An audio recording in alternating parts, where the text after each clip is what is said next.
Tucker Carlson drops a bombshell confession. Powerful forces are threatening him, trying to shut him down and pressuring him to stay quiet. Are attacking me because I'm pretty reasonable. Like, who would disagree with what I'm saying? Maybe you do.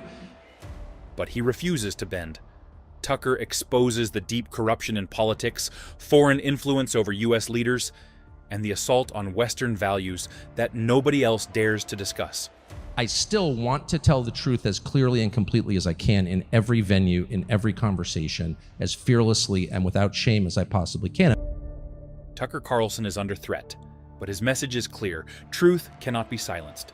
What is the answer? Why would the U.S. government spend all this time? No, it's a sincere question. Why is the overwhelming majority of the U.S. Congress taking money from a foreign unregistered lobby? Like, what? Like, what is the answer? From APEC. Why is that okay?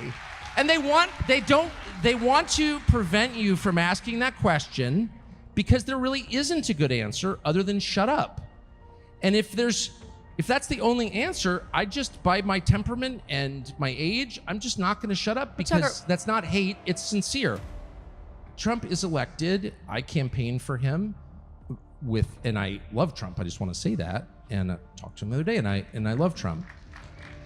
And I've known him for 25 years, and I could write many books on Trump, and they would be positive, basically. But the second he gets elected, who's the first person to visit? Bibi. Then he comes again. And it's like the energy of the administration and of the entire U.S. government is all of a sudden about Iran. A war with Iran? Really? How many people do you know who've been killed by Iran in the United States in your lifetime? 0, because that's the number. So, like, what is this? I know you want to have regime change in Iran. I'm not mad at Israel at all. I'm not actually mad at Israel. I'm mad at our leaders for spending their time and my money focusing on someone else's country. And then I'm doubly mad because that's a total betrayal of the promise, which is your government works for you because you own the government, because it's a democratic republic. Like, what the hell is going on? And then if you say anything about it, it's like you're an anti-Semite. Well, actually, I'm not. And I'm in a really great place to say that because I'm really am not. And no matter how many times they say that, it doesn't bother me. That is totally incompatible with Western civilization. We don't punish the innocent, period, under any circumstances, or else we're as bad as the people we're fighting. And that, by the way, the US government has done the same, and I've complained about it a lot. And no one has ever called me names for criticizing my own government. So why is it verboten to criticize somebody else's government thousands of miles away? What the hell are you talking about? That is a great question. I just believe in the principle. And second, tell me why they're our most important ally. Right down the road, you've got countries that have like the bulk of the world's energy supply. That's not an important ally? What? If you're looking at foreign policy through the lens of what's good for America, you don't want to make unnecessary enemies. I like Israel for the 8th time. How many people have been there on vacation just because they like it? I have. I took my kids. I'm not against it. I don't want it to get hurt. But from a geostrategic point of view, your duty, if you're running the State Department or running the White House or a member of Congress, is to serve the people who elected you in your country. So you need to think seriously, as you do with your own children, what's good for them. And one thing that's good for them is being allies with countries that have a lot of energy because it makes civilization run. That's why, et cetera, et cetera. So that doesn't even make any sense. No, this is why they hated Trump from day one. When he said America first, a lot of smart people thought, whoa, if you put America first, then you're going to put Israel second. And that's why they hated Trump. That's why they hate me. But most people in both parties, at least conceptually, will agree with that because there's no real argument against putting your own country first, because that's the purpose of your government. Western civilization is derived from the New Testament. It is based on Christian ethics. And the core difference between the West and the rest of the world, not just Israel, but every other country, is that we don't believe in collective punishment because we don't believe in blood guilt. We don't believe that you were born guilty, and we also don't believe that you're born virtuous. We believe that God created every person as an individual. God did not create communities.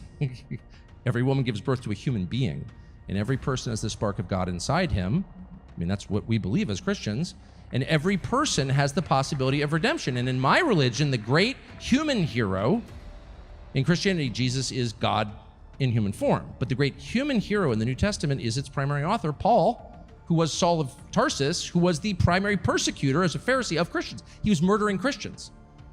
He was Jewish, by the way, so like everyone in the New Testament, but he was on the way to go murder more Christians, that he met Jesus, and then he became the great evangelist of our faith and wrote the majority of the New Testament. So like, he's my personal hero, but he's also living testament to the truth about people, which is each one of us was born as an individual, and we will face God alone at the end to account for our lives. And along the way, there is always the possibility that no matter what your genes are, what you look like, or what your religion is, that you can change and that you can be saved by Jesus. That is Christianity in 3 sentences.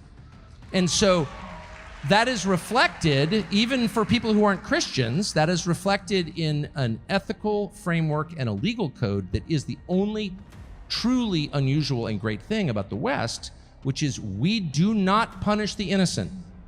We only punish the guilty. We treat each person as an individual. That is Western civilization. That's a Christian understanding. It does not derive from any other religion. Christianity alone, unique, makes that claim. And that's the basis of our justice system, which, again, even non-Christians appreciate. That's why they move here, because it's self-evidently more humane. That's where the idea of human rights come from. They're not collective rights. It's not that your tribe has rights and his tribe doesn't. It's you as an individual have rights. And that idea is not only being challenged in our country, it's being disregarded. It's disregarded in DEI. It's disregarded in affirmative action. Identity politics is a refutation of that idea. We are awarding some people something because of how they were born and hurting others for the same reason. That is anti-Western. It's evil. If you enjoyed today's video, don't forget to give it a thumbs up and share your thoughts in the comments below. Make sure to subscribe and click the notification bell so you never miss out on our latest content.